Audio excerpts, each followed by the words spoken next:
So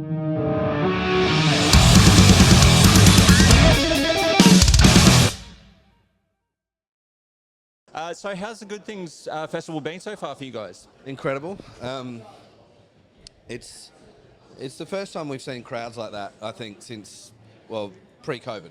Yeah. Yeah. It's like the old days. Big day out, and just that energy that, you know, we stepped out at Melbourne for the first one. It was like, wow. It just looked like we were back doing the big day out in whatever. Yeah, amazing. Yeah. So it's been amazing. We've thoroughly enjoyed it, and we've noticed such a huge cross-section of, you know, well, age from very young right through to the older crew, and everyone's just so respectful, and just everyone's there for the right reasons. It's Awesome. cool. Yeah, live music brings us all together. Yes. So, I mean, the living end, you guys always put like massive amounts of energy into your show. What do you think is the key to like bringing those punters back to see, like, to draw those big crowds in? Oh, look, I don't know. I mean, if there was a recipe, everyone would do it. But I think for us, we just get such a buzz out of seeing that we want to give them more. And I think it's just it sort of cycles around. If you give them something and they give it back, and then we give it back, and then it's such a party. Yeah. And the more they give, the more we want. You know, the energy gets up and up and up. So I think that's where it all comes from. And we just don't want to play a shit show ever. Yeah.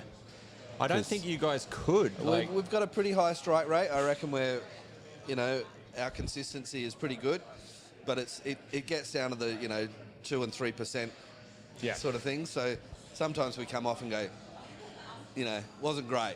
Yeah. But that's like a 2%. But that's how picky we are. We get pretty annoyed if we don't feel like we've given everything. Yeah, no, 100%, man. Now, 2025 is going to see the 25th anniversary of Roll On. Yeah. So are we going to get a lovely tour on the back of that one? I have no idea. Maybe. We did that for the first record just recently. I can't remember. It was earlier this year. We did a big show at Festival Hall. But I don't really like I think it's a bit of a thing these days. Everyone's doing, we've done it's the 10th anniversary. It's like, I don't know. I reckon I'd prefer to put out a new record, which we're working on, and just keep moving. Yeah. I mean, that's the thing as well. Like, you do the anniversary tour, and are you going to just go out and play that one thing, or are you going to try and get some new music in there? And well, yeah. I mean, we're still really passionate about what we do, and we don't really want to just call it a day in terms of putting out new music. So yeah, I'm excited for that. We'll hopefully have it all finished up early next year, and there'll be new music. Yeah. And I'd rather that to be the excuse to go out and tour. Yeah. Than celebrating an anniversary of any kind. Yeah. Is it mainly a lack of good music these days?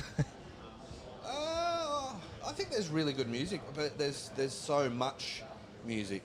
Yeah. As a general thing, I don't know. There's all this statistics of how many songs get released on Spotify every day.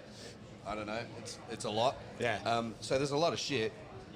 So you just have to dig a little deeper to find the good stuff. But there's definitely good music. Yeah. Yeah. No, I mean, the band, you guys just catapulted to success off the back of Prisoner of Society.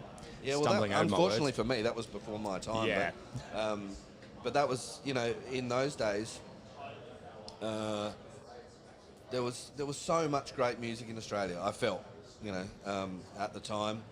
And, every week there was a new explosion of something really special, Silverchair or Powderfinger, or I used to live in Carlton North Fitzroy area in Melbourne, and you could go to Brunswick Street and you could see any night of the week, 7 nights a week, there'd be an incredible band at the Evelyn and at the Punters, which was like 100 metres across the road. Yeah. And you could see world-class acts 7 nights a week, and then there was several other bars and clubs and things, so it was a very, very healthy scene. Yeah. And, that was the way people, digest music so differently these days. But I think back then it was super organic. So, Yeah. you know, the build up, and you get the CD or the album in whatever format, and you read the liner notes and you'd read the lyrics and you'd look at the photos, and it was quite a tactile experience, Yeah. you know. So yeah, it was a great time. Yeah, I mean, takes you back to the Homebake days Yep. when, music was just massive in Australia. Yeah, it was. I remember, I mean, there's so many great little memories, but I saw Spider Bait at one of those sort of things, and, you know, we were commenting in Melbourne, you know, there was a circle pit and people moshing, and we were like so excited. Haven't seen that in a long time. And, but you remember back to those sort of Homebake days and shows like that. And I remember seeing people getting flipped up in the air and doing several spins Yep. at a Spider Bait gig, you know. And it was just intense. Yeah. People went hard. Very hard. I'm pretty sure I broke a couple of bones in the odd pit every now and then. Yeah, for sure. Those days are well behind me now. Me too. So, I mean, with this resurgence of like the Aussie music scene, and we're getting a lot of dive bars popping up all over the place. Do you think the Yeah. Living End would ever consider playing a dive bar? I mean, we had Regurgitator play Yeah. a dive bar on the Gold Coast, and it was Yeah. one of the greatest gigs. Yeah, no, we've done a few things like that. Just pre the last record, I can't remember. It was a long time, seven odd years ago. But we played a couple of little, very, very small, you know, 200 seaters and things like that. And we've done a lot of that sort of stuff through Europe. Yeah. Just playing like really shitty little clubs, and we quite like it. Yeah. It's fun. So yeah, we definitely do that for sure. Oh, we actually did Cherry Bar. We did 2 nights at the Cherry Bar a little while ago this year. We were sort of road testing some new songs, and that's a pretty bloody small stage. We could very, very. We were only just on. You know, my drums, and then there was not much space for the boys. Yeah, I mean, we've got Vinny's dive bar on the Gold Coast. Okay. I'm 6'5", so I can't stand on the stage. I just hit my head every time. So Yeah. I don't know whether we'd see like Chris, you know, lifting the guitar up, or I actually don't think that the double bass would fit in there very well. I've seen Scott push his bass straight through the ceiling. You know, some of those places got those little panels. Yep. And they lift up, and he's, you know, forgotten and taking his bass up, goes straight through the roof. You know, so yeah.